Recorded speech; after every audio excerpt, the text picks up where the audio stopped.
This week in Women in Sports, finding her freedom on the stage. Meet a local dancer breaking barriers on the dance floor. Plus, the Pro Women's Hockey League is expanding. See which city is getting a new team. And later, the Aurora opener is here. Team officials tell fans what they can expect as players hit the pitch. WCCO's Women in Sports, sponsored by Franson Bank and Trust. Thanks for joining us. I'm Amelia Santaniello. Here at WCCO, we are celebrating the highlights of female athletes in this digital segment called Women in Sports. We'll share news stories with you every week right here as we do our part to give these athletes the recognition they deserve. Today, we start with a special athlete in Western Minnesota. We know that kids have a way of supporting each other no matter what the occasion. John Lordson shows us how fourth graders help their classmate get ready for her very important day. The trophy case at Minneota Public School is impressive. State titles from floor to ceiling. But on this day, the school's star athlete is fourth grader Reese Bottelberghe. She kind of had a long road. She was born really early, so she was really tiny when she was little. But like so many kids in this western Minnesota town, Reese developed a love for sports at a young age. This year, she was invited to take part in the Unstoppable Games in Marshall, a day-long event for students with disabilities. And her classmates stepped up to help her get ready. She's really funny and fun, and she likes kickball. I helped her do basketball. I helped her work on her running. But they didn't stop there. When the big event finally arrived, Reese's entire fourth grade class showed up to cheer her on, bypassing a future field trip to Valley Fair to surprise and support their friend. That was pretty cool. A couple of the boys in our class told me a few weeks before that, they said, well, we're coming. I don't know how yet, but we're coming to watch her. Yeah. I was surprised when they all showed up. And they stuck by her side through every event. It was really exciting. Yeah. How much fun was that to participate in? Really fun. Really fun? Yeah. The training and support paid off. Reese won a long jump competition. On Thursday morning, she received her award in front of the school. Once again, her classmates were there. Yeah, I was really proud of her. She did a great job. To see her improve and the things she's doing now, it's heartwarming. It's so exciting. She's an amazing little girl. Parents Sam and Josh say they couldn't ask for anything more. They're not just proud of Reese, they're proud of her classmates too. In this school, you don't have to be a state champion to inspire others. She would come home and say, so-and-so did this today, and that was really kind of them. So, yeah, they include her and make her feel welcome no matter what. In Minneota, John Lordson, WCCO News. A Minnesota dancer is breaking barriers every time she competes on stage. Our Marielle Mose introduces us to a limitless competitor.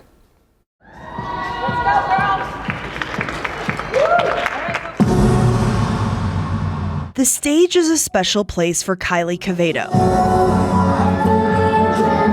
When I'm on a stage, I don't feel my disability. I don't feel my chronic pain. I don't feel my anxiety. Dance is where she finds freedom. The chains broke, and I was back in my body. I was back in dance. I was back on the stage, and doing what I love. And that was the best feeling ever. Born with spina bifida, Kylie never let it stop her from pursuing her passion. But her journey as a dancer has not been easy. When you have a disability, everything is so unpredictable. And you never know when things are going to flare up, when surgeries will happen. She took a break from the stage for a year to address chronic pain with her medical team at Children's Minnesota. Where we see limitations, she saw opportunity. Dr. Maysam Kebriahi says dancing is one of the best treatments for Kylie. Helps her from a physical standpoint, from a mental health standpoint, and it really keeps her going and motivated. Kylie takes pride in motivating herself and others by being an advocate for those with disabilities. It's a mix of emotions of frustration because I know what everyone's thinking. But at the same time, I know once I get on that stage, I change their mind. God keep my head above water. Just last month, Kylie was the first wheelchair dancer to compete at the prestigious NYCDA Dance Convention and Competition in Lake Geneva, where she took 11th place out of 72 dancers. Here at Masquerade Competition in Burnsville, Kylie's solo routine earned platinum. Platinum is one of the highest scores you can get in a dance competition. Kylie plans to take her talents to even bigger stages in the near future. My plan is to go out to Los Angeles and break more barriers in the dance industry as a professional dancer. In Burnsville, Marielle Mose, WCCO Sports. Kaveda says she's hoping to join a professional wheelchair dance team called the Rolettes in LA. The Bay Area has produced generations of hockey fans and players and families like all of you who have helped grow this game from the ground up. From early morning practices at local rinks to packed arenas like this one for the biggest games, hockey has officially become part of the fabric of this community. And now, young athletes across Northern California will have something that many of them have never got to experience before, and that is a professional women's hockey team that they can call their own. That's right. Another new franchise is joining the Pro Women's Hockey League. This time it is San Jose. That was Brody Brazil, a sports anchor who reports on San Jose sports. It is now the fourth new team this year with 12 in total. The league also expanded to Las Vegas, Ontario, and Detroit. Here's a closer look at how the league announced it to fans online.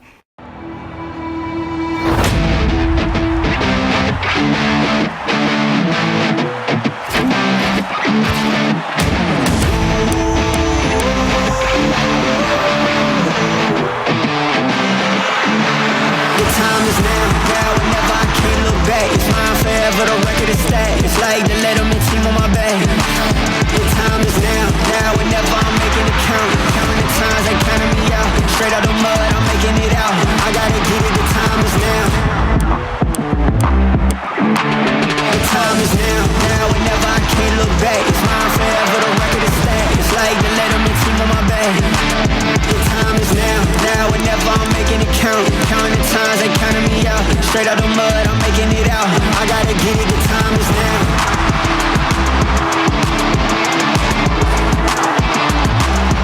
I gotta get it, the time is now. PWHL officials said that the new team will begin play later this year with home games at the SAP Center. Before 2024, the Bay Area had no major women's professional sports teams. Now it will have three, including the Golden State Valkyries basketball team and the Bay FC soccer team, all playing to record crowds.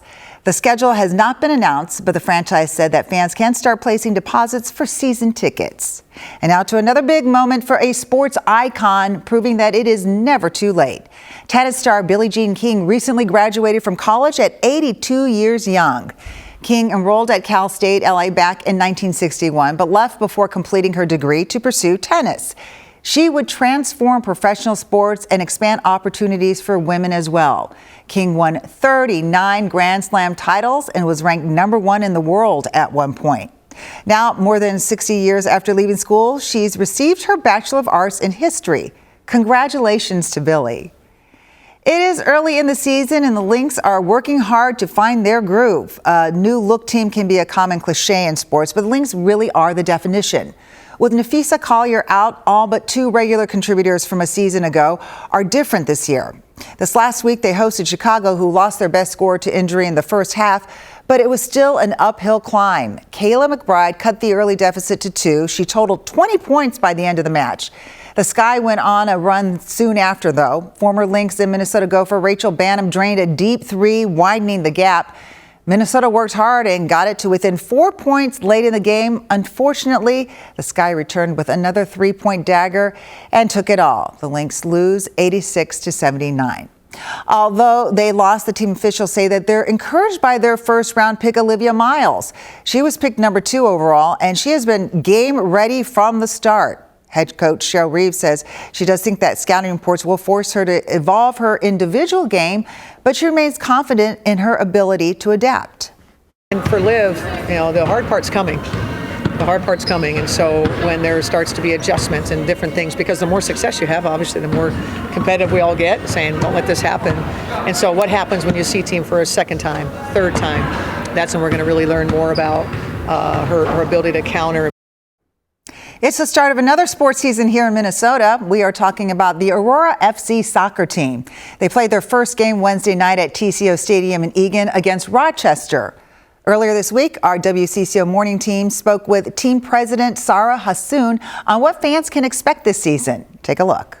And it's our 5th anniversary season, so it's a big deal for us. We cannot wait to get back out there in front of our fans. We have a really new roster this year, so 20 of our athletes are brand new to the team, and so we really want to show them how Aurora does it, how Minnesota does it, and pack TCO Stadium. We've got a bunch of our local youth players who came out to cheer on Aurora, to support Aurora. I mean, you just tell them, hey, you got to be here at 5:15 a.m. and kick around a soccer ball, and they're here. You've got Jelena Zbilic back, so we are super excited to see her. She is coming back from injury, but she is just really excited to be back in front of this crowd. It is her 5th year with Aurora. She is, from Minnesota and just loves to be here, and we're excited for the fans to get to see her out there again. What I love the most about an Aurora game is any type of fan has fun. So if you're a die-hard soccer fan and soccer is all you care about, we have really high quality soccer happening on the field. If you don't care a lot about sports and you just want something fun with free parking that's affordable for the family, that's just a great atmosphere on a beautiful Minnesota night like tonight is going to be, then Aurora is great for you too. Everybody is just happy to be there with each other and cheer on this awesome team. And we hope you will check out this week's episode of the Women in Sports podcast. Our Marielle Mose caught up with Alicia Pelton. She's a champion of sorts with a resume to match. She's a former pro athlete, Hall of Famer, coach, and athletic director. Nowadays, you'll find her crunching the numbers, trying to better understand the impact and growth of women's sports.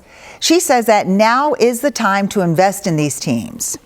The growth is just skyrocketing, right? So we're at this movement right now where I think like the average women's team sponsorship is between 140 and 170K right now, versus a men's team is like closer to 600,000. So jumping in now, well, it's lower. Yeah, the return of investment is going to be amazing. And there is so much more to Pelton's story. She got her first major break while playing basketball in Sweden. She tells Elle about the random encounter that opened the door to the professional league.